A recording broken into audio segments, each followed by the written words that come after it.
karịala mmadụ.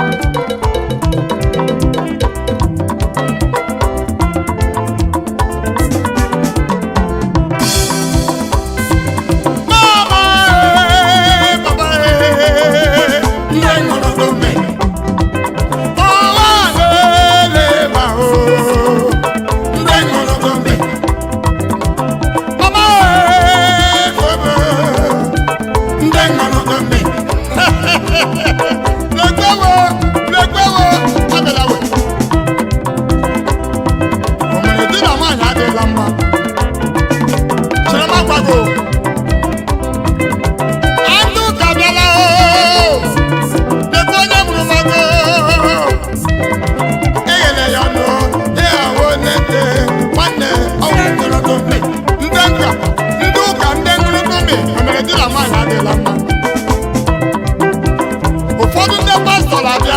ha emezinụlọ abịa omere di na nwaanyị adịla mma. Ụfọdụ ndị pastọ ndị na-ama Chineke ihe na-eme onye nọ na jenye ọgbabụ ụwa atụewe totololole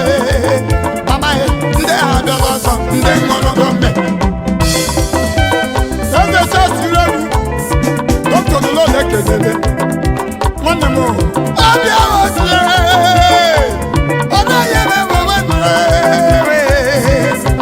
mama papa ndị ha bịara ọzọ ndị ṅụrụgo mbe mama papa ndị ṅụrụgo mbe lelu wala ka papa ndị ha bịara ọzọ ndị ṅụrụgo mbe uchi lekwe ndị ha bịara ọzọ ndị ṅụrụgo mbe maịki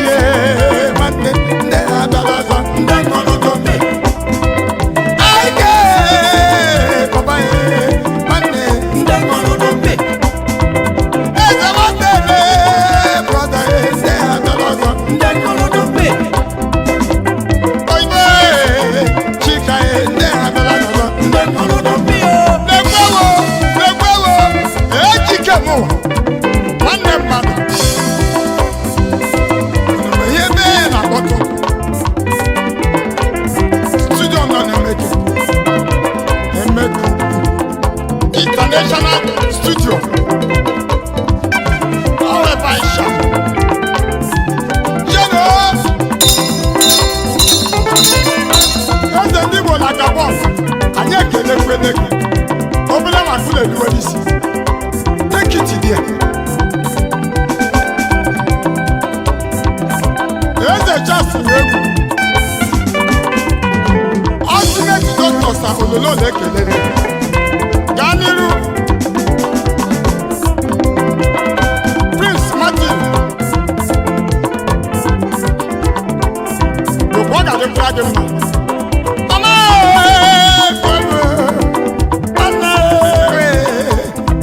lelu wala ka olololo ndị ha bịara n'ọzọ ndị ṅụrụgo mbe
onye ga-eluke ego nwanne m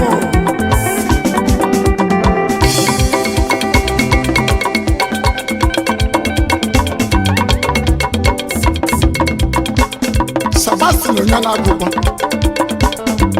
take it there. High Chief Aliban Oseke Ogbuefiwa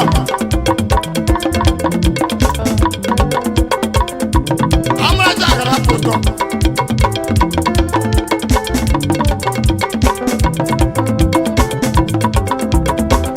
Chimatakwa onye lefọrọ na enweghị bịa ka gị kwanụ Aliban Uche eze nwanne Ogbuefi na Agbo Abuja weji mma eze nwanne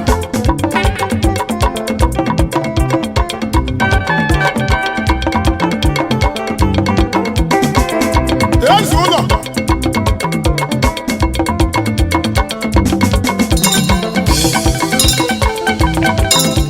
eze ụwa ga-ekele mmadụ onye eze anyị ekele gị